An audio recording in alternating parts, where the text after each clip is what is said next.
پھر جبریل نے کہا یا رسول اللہ، اللہ رب العزت فرماتا ہے کہ مجھے بھی 3 چیزیں پسند ہیں۔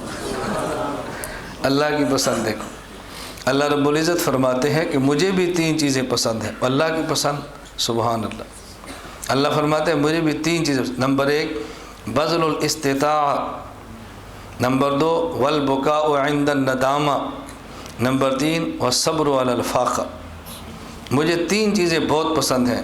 نمبر 1 بذل الاستطاع، خرچ کرو لیکن طاقت کے مطابق، جتنی استطاعت ہے اتنا خرچ کرو، جتنی ہے وہ تو خرچ کر ڈالو، اور جتنی نہیں ہے وہ خرچ کر کل کو بھیک مانگو، یہ اللہ کو پسند نہیں ہے۔ تزودوا فإن خیر الزاد التقوی، حج پر جاؤ نا تو زاد راہ لے کر جاؤ، زاد راہ تھوڑا لے کر جاؤ، وہاں بھیک مانگ کے روٹیاں کھاؤ، یہ خدا کو پسند نہیں ہے، یہ اللہ کو نہیں پسند۔ بذل الاستطاع، طاقت کے مطابق خرچ کرنا، اللہ کو بہت پسند۔ نمبر 2 والبکاء عند الندامہ، جب انسان سے گناہ ہو جائے اور پھر اس کو احساس ہو کہ مجھ سے گناہ ہوا ہے، پھر رو پڑے، پھر رو پڑے، اللہ کو بہت پسند ہے۔ اور حدیث پاک میں ہے فَإِن لَمْ تَبْكُوا فَتَبَاكَوْا، اگر رو نہ سکو تو رونے والا منہ بنا لو۔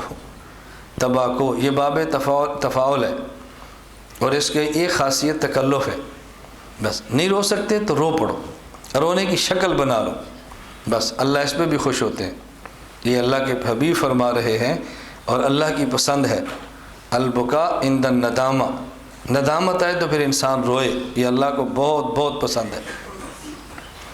میں ابھی اس دبئی سفر میں تھا تو شارجہ میں ایک ساتھی نے مجھ سے مسئلہ پوچھا، یہ آپ کے لیے شاید پہلی دفعہ عجیب بات ہوگی، شاید عجیب بات ہو۔ ابھی مصر میں ایک فن ہے، عرصے سے ہے، اب عروج پر ہے فن۔ وہ فن کیا ہے کہ انہیں مقالات کہتے ہیں، قرآن کیسے پڑھنا ہے، یہ ایک فن ہے، قرآن کیسے پڑھنا ہے۔ کیا مطلب؟ جنت کی آیت پہ خوش ہو کے پڑھنا ہے، جہنم کی آیت پہ رونے والا منہ بنا کے پڑھنا ہے، امر کی آیتوں پہ حکم کے انداز میں پڑھنا ہے، یہ فن ہے مصر میں۔ اس میں 8 لہجے ہیں ان کے، پورے قرآن میں انہیں بنائے۔ جب واقعات قصص بیان کے تو قرآن کیسے پڑھنا ہے، یہ لہجے ہیں۔ تو مجھ سے اس نے پوچھا کہ جائز ہے کہ نہیں، یہ کسی بندے نے پوچھا۔ میں نے کہا بھی باقی تو مرکز آ کے دیکھیں گے یا اساتذہ سے کہیں گے اس پہ غور کرو، بظاہر لگتا ہے کہ جائز ہے۔ کیوں؟ رسول اللہ صلی اللہ علیہ وسلم نے فرمایا فَإِن لَمْ تَبْكُوا فَتَبَاكَوْا، اگر ایسی مقام پر انسان رو نہ سکے تو رونے والی شکل بنا لے، اور اس فن کا خلاصہ یہی ہے۔ یہ عجیب فن ہے، آپ حیران ہو گئے کہ جس طرح قرآن کی آیت ہے نا اس انداز میں پڑھو۔ اب پھر ان کے بعض مقامات میں اختلاف ہوتا ہے، یا مقام کون سا اختیار کرنا ہے۔ مثلا حضرت ابراہیم علیہ السلام نے قرآن کریم میں فرمایا یا ابت افعل نہ یا بنی انی اری فی المنام انی اذبحک فانظر ماذا تری، میں نے خواب میں دیکھا ہے تجھے ذبح کرتا ہوں، تیری رائے کیا ہے؟ تو انہوں نے کیا کہا تھا؟ یا ابت افعل ما تؤمر ستجدنی ان شاء اللہ من الصابرین۔ اب یہاں کون سا مقالہ ہو، یہ لہجہ، مقام کون سا، مقالہ نہیں، مقام کون سا ہو، لہجہ کون سا ہو۔ اب بعض کہتے ہیں نہیں، لہجہ یہ ہو کہ اسماعیل علیہ السلام اپنے باپ کو ترغیب کے انداز میں کہتے ہیں، اس انداز میں بولے یا ابت افعل ما تؤمر، اللہ نے حکم دیا ہے تو آپ کریں، قرآن یوں پڑھیں۔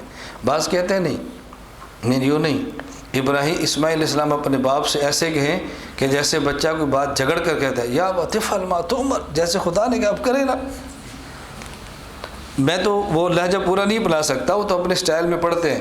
اب یہاں پر اختلاف ہے، یہاں مقام کون سا ہو، تو مجھے اس نے تغنی یقینات، خیر یہ تو فن کی باتیں ہیں، یہ طلباء سے کرنے والی عام سے نہیں ہے۔ میں خیر بعض باتیں درمیان میں ذکر کرتا رہتا ہوں کہ کتنے علوم دنیا میں ہیں جس تک ہماری رسائی کیا نام بھی نہیں سنے۔ تو اللہ رب العزت نے فرمایا البکاء عند الندامہ، گناہ ہو، ندامت ہو اور رو پڑے۔ اور اس کے بعد جو تیسری بات کہا والصبر عند الفاقہ، اگر مصیبت آ جائے، فاقہ آ جائے، مشقت آ جائے تو بھیک مانگنے کی بجائے صبر کرے، اللہ کو بہت پسند ہے۔ اگر کوئی بھیک مانگنے والا آ جائے تو یہ اسے نہ سنائیں، اللہ کو صبر پسند ہے، اب آپ خرچ کریں۔ کبھی لوگ نصیحت کرتے ہیں نا بھی اللہ کو صبر پسند ہے، تو مانگ رہے، جب تمہارے پاس آ جائے نا اما السائل فلا تنہر، اب تم نہ ڈانٹو، تم دو اس کو۔ تم دو، وہ تمہارے دروازے پر آ گیا، اب یہ نہ سنو اللہ کو پسند ہے صبر، یہ بتاؤ کہ اللہ کو پسند ہے دینا، تم اس پہ عمل کرو۔